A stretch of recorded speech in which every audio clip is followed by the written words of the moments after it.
ভারত তথা বাংলার নারী প্রতিভার কথা ব্যাখ্যা করতে গেলে নোটে গাছ মুড়বে কিন্তু কথা ফুরোবে না।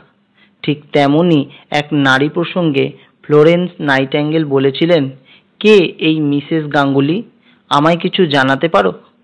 সে নাকি এর মধ্যেই first লাইসেন্সিয়েট in medicine and surgery pass করে ফেলেছে, আর আগামী মার্চ মাসে ফাইনাল পরীক্ষা দেবে।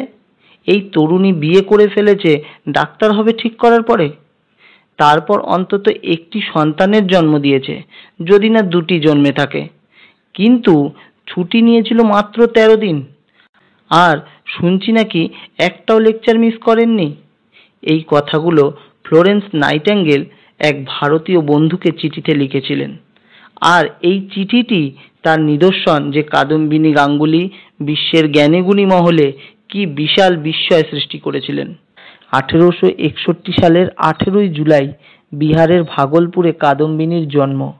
তার বাবা ব্রজকিশোর বসু ছিলেন ভাগলপুর স্কুলের প্রধান শিক্ষক। তাদের পৈতৃক বাড়ি ছিল বর্তমান বাংলাদেশের বরিশালের চাঁদশীতে। 1878 সালে প্রথম মহিলা হিসেবে কলকাতা বিশ্ববিদ্যালয়ের প্রবেশিকা পরীক্ষায় দ্বিতীয় শ্রেণীতে পাশ করেন। তার দ্বারাই প্রভাবিত হয়ে বেথুন কলেজ প্রথম এফএ অর্থাৎ ফার্স্ট আর্টস এবং তারপর অন্যান্য স্নাতক শ্রেণী আরম্ভ করে। 1883 খ্রিস্টাব্দে কাদম্বিনী এবং চন্দ্রমুখী বসু বেথুন কলেজের প্রথম গ্র্যাজুয়েট হয়েছিলেন। তারাই ভারতের প্রথম এবং সমগ্র ব্রিটিশ সাম্রাজ্যের প্রথম মহিলা গ্র্যাজুয়েট।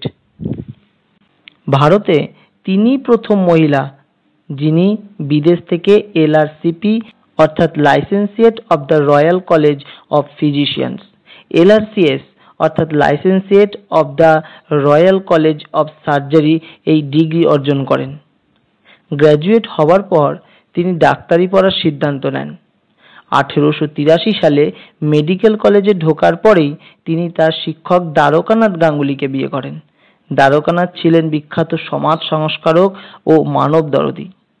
কাদম্বিনী ছিলেন প্রথম ভারতীয় মহিলা যিনি পাশ্চাত্য চিকিৎসা রীতিতে চিকিৎসা করার অনুমতি পান। 1889 সালে কংগ্রেসের পঞ্চম অধিবেশনে, যেই অধিবেশনটি তৎকালীন বোম্বাই অর্থাৎ বর্তমানের মুম্বাইতে অনুষ্ঠিত হয়েছিল, সেই অধিবেশনে প্রথম 6 জন নির্বাচিত নারী প্রতিনিধিদের মধ্যে তিনি ছিলেন একজন। কাদম্বিনী ছিলেন কংগ্রেসের প্রথম মহিলা বক্তা। সত্যজিৎ রায়ের জন্মের সময় তিনিই চিকিৎসক ছিলেন। 8 সন্তানের মা হওয়া সত্ত্বেও সংসারের চাপে তিনি কখনো পিছিয়ে পড়েননি। তিনি সূচি শিল্পেও নিপুণা ছিলেন। 1923 খ্রিস্টাব্দে 3 অক্টোবর কাদম্বিনী বসু গাঙ্গুলি একটি অপারেশন সেরে সন্ধেবেলা বাড়ি ফেরেন। সামান্য বিশ্রাম নিয়ে ক্লান্ত দেহে স্নানঘরে ঢোকেন।